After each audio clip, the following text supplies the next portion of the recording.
Hi, I'm Mick Edmonds. I'm an Elders insurance agent in Warrnambool. We cater for predominantly farm, a lot of commercial, small businesses and personal lines. The morning of the fire, I received a call from Peter Daly, who was standing in front of his business and supermarket, trying to explain that it was completely ablaze and it was looking like a total loss straight away. I received a phone call at around about 3:30am from the Victoria Police based here in Portland.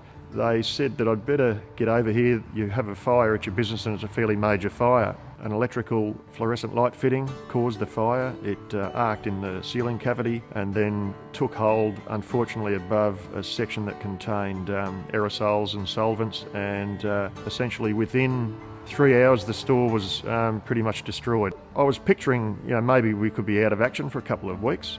But once we were shown internally, I knew that wasn't going to be the case. Looking around at my staff, thinking what's going to happen. And the most important thing is we were seen to be proactive and acting quickly, making sure that somebody was on the ground. We could start the process straight away. With relation to the rebuild, Elders have been fantastic. Within 24 hours, a major assessor had been appointed and a meeting was held 36 hours after the fire. From that point on, they've made us feel so comfortable. They've certainly put our mind at rest. There's been the ability for us to have input into certain contractors. In a small rural city like Portland of 10,000 people, we want to use as many local trades as we can. This is a 2,000 square metre supermarket. Knowing that Portland's a small town, the supermarket probably employs 80 to 100 people. Under a business interruption, the gross profit was well insured, which included wages.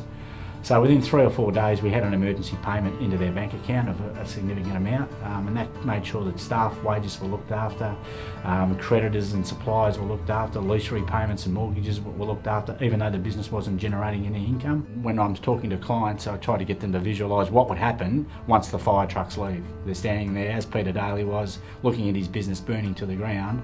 Now what does that mean to his business? And this is where the business interruption kicks in straight away. Myself and my brother have had the reins of our family business for 30 years, and during those 30 years there's been good times and bad.